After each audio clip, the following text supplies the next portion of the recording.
Agora sim, galera, vamos lá. Vamos comentar esse jogo, o que, que eu achei, o que, que eu gostei, o que, que eu não gostei. Bom, galera, o jogo ele começa com gol, basicamente, né? Com menos de 2 minutos, a defesa do Once Caldas nos presenteia com um gol, né? O Arias cruzou, a zaga espanta para o meio da área e o Martinelli, que não tem nada com isso, chuta de pé esquerdo, a bola vai no canto esquerdo do goleiro, 1-0 Fluminense. E aí, gente, isso acaba com qualquer plano da equipe colombiana, que certamente veio para o Maracanã para tentar o empate. Então o jogo acabou ficando muito condicionado com esse gol inicial. Não deu tempo do Once Caldas preparar uma retranca, algo que eu acho que a maioria de vocês esperava também. Então esse gol inicial foi o que de melhor poderia ter acontecido, porque deu tranquilidade para os jogadores, para a torcida, e impediu o Once Caldas de armar aquele ferrolho ali na frente do goleiro. 7 minutos depois, o Fluminense poderia ter ampliado num lance polêmico, num pênalti que vocês viram. Quando a bola bateu na mão, eu já não achei. O árbitro marca a penalidade sem muita convicção, depois o VAR chama, ele fica indeciso e prefere não marcar penalidade. Eu acho que o árbitro acertou. O jogador do Once Caldas coloca a mão no gramado, é a mão de apoio, a bola acaba batendo ali. Então a recomendação é para não marcar esse tipo de penalidade.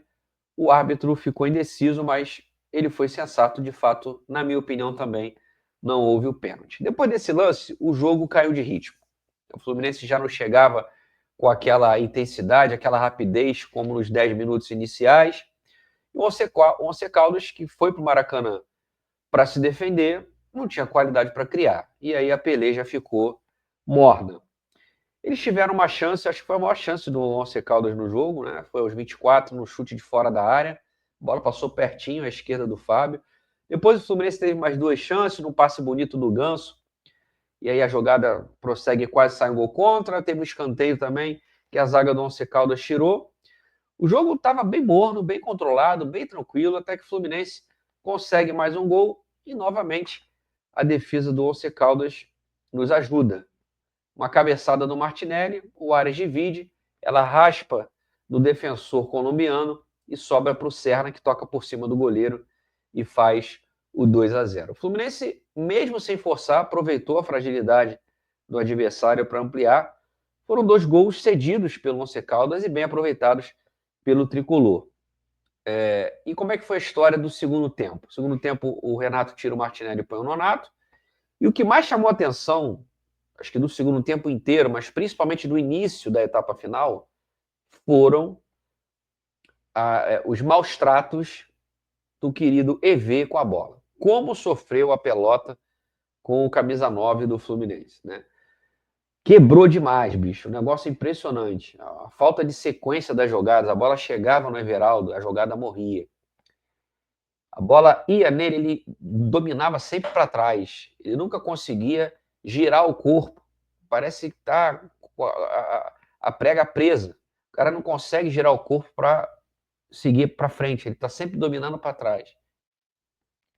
Perda de posse de bola o tempo todo e irritando a torcida. E o jogo, cara, absolutamente tranquilo, fácil, com o torcedor apoiando. Não tinha motivo senão a dificuldade técnica do Everaldo e muitas vezes a pouca capacidade intelectual dele nas jogadas. Ele não conseguiu jogar numa partida extremamente fácil, né? O Fluminense no segundo tempo nitidamente se poupou, já avisando o jogo contra o Inter no domingo, que é um jogo muito mais difícil. Até deixa a posse de bola para o Once Caldas, que também atacou muito pouco. E o Fluminense, quando tinha a bola, ou errava muitos passes, ou dava no Everaldo e ela voltava. E o Fluminense, como eu falei, começou a errar toques pra caramba. O Once Caldas até que ganha um pouco mais de campo ali na metade do segundo tempo, finaliza algumas vezes de média e longa distância, mas no meio do gol, a limitação do adversário e o placar de 2 gols de diferença impediram fortes emoções no jogo, ainda bem. Foi uma partida tranquila, sem sustos, claro, muito condicionada pelo gol com menos de 2 minutos. Se o Fluminense demora a fazer esse gol, se o Once Caldas encaixa a marcação, a gente poderia ter problemas. O Fluminense não fez um grande jogo, Foi um jogo ali, nota 6, 6,5 no primeiro tempo. No segundo, basicamente se protege, dá a bola para o Once Caldas, que não tem qualidade para fazer nada, e não fez. O Fluminense se poupa no segundo tempo. E é isso, gente. Foi um jogo muito tranquilo. Eu estava preocupado com essa partida. Em outros domínio e passo eu tinha falado para vocês que, olha, se o gol não sair logo, esse time colombiano vai armar um ferrolho. O nosso time não é uma equipe que cria tantas oportunidades. Só para vocês terem ideia, o Fluminense finalizou apenas 6 vezes no gol do Once Caldas e fez 2 gols. Mas o futebol também tem dessas. A gente acaba fazendo gol logo no início, que foi fundamental para a construção desse resultado. Não vi, tirando o Everaldo, que a gente vai falar já já, não vi ninguém fazendo uma partida muito ruim, mas também não vi ninguém se destacando muito. Sempre o Arias, né, que leva o time à frente. O Serna fazendo boas e mais jogadas. Eu gostei do Fuentes no primeiro tempo, sendo uma boa opção pelo lado esquerdo, buscando muito o fundo do campo. Os meio-campistas fizeram um papel ok, tanto o Martinelli quanto o Hércules. Eu tenho visto o Hércules, acho que depois do gol contra o Juventude, e a boa partida que ele fez contra o Vasco, ele está ganhando mais confiança, está mais solto, né, está mais móvel no meio-campo. Viu o Hércules muito tímido.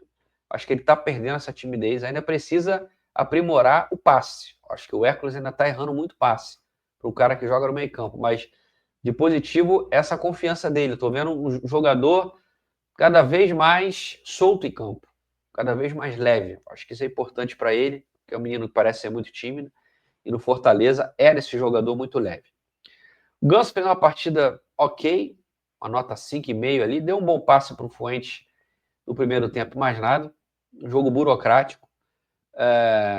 E é isso, gente. Foi um jogo, assim, o Fluminense jogou para o gasto, fez o suficiente para ganhar num time muito limitado, gente. Assim, o nosso grupo, acabei de saber que a União Espanhola venceu o São José por 4-0. O Fluminense ganhou de 5. O Fluminense teve sorte, né? Pegou um grupo talvez dos mais fáceis. Não que a Sul-Americana na fase de grupos seja difícil, não é. Você vê a vergonha que o Cruzeiro passou, né? Ficou eliminado pelo Palestino do Chile, pelo Muxuque Runa do Equador, que eu acho que muitos de vocês sequer sabiam da existência. O Corinthians teve um grupo mais difícil, mas também fez vergonha pelo investimento que faz. Não é para ficar fora, né? Mas pegou times mais tradicionais, o Huracan da Argentina, pegou também o América de Cali. O Grêmio teve ali o Godoy Cruz, mas é um time razoável também, um time mediano da Argentina, e depois pegou 2 equipes fracas, né? O Atlético Mineiro, que empatou em casa com o Cienciano do Peru, terminou na 2ª colocação. Então, assim, a verdade é que os brasileiros, eles foram muito mal, né? O Fluminense, em termos de pontuação, foi o melhor brasileiro, como eu falei, já já a gente coloca aqui a classificação geral dos grupos da Sul-Americana, mas de desempenho o Fluminense também não fez grandes rendimentos aí contra os adversários. O Fluminense faz um jogo ok, razoável contra o Once Caldas, poderia ter empatado aquele jogo com o time titular. Depois faz 5-0 contra o semi-amador do São José, um jogo tranquilo. Empata com a União Espanhola no finalzinho, poderia ter perdido aquele jogo, consegue perder para o São José por 1-0, e hoje, com muita facilidade, com muita tranquilidade, vence o Once Caldas de novo, condicionado demais pelo gol inicial. Então, é um resultado para dar mais confiança, vitória sempre traz confiança. O Fluminense vai ter um jogo difícil contra o Internacional domingo no Beira-Rio, um jogo que não é favorito, naturalmente, né? E a despedida no Maracanã, mais de 33 mil pessoas, então é legal deixar esse recado para a torcida. Eu sinto falta, é uma coisa minha, né? Vocês me conhecem, eu sinto falta desse punch do Fluminense como um clube grande. Assim, de pegar uma equipe muito fraca e sentar marreta nela. Eu entendo que se poupar, o calendário é pesado e tudo mais, né? Mas depois do jogo com o Inter, vai ficar 15 dias sem jogar. Vai treinar, vai descansar, né? Vai ter períodos intercalados de folgas e treinos. Então, eu como tricolor, eu sinto falta de, meu irmão, tá pegando um time fraco? Mete ele gole, meu amigo. Eu sou assim, né? Eu vejo o Fluminense muito grande. Quando ele pega o time fraco, eu quero ver ele dando uma pancada. Mas foi tranquilo, não tem do que reclamar dessa vitória. Foi uma vitória obrigatória, uma vitória importante, consolidando o Fluminense na primeira colocação do seu grupo.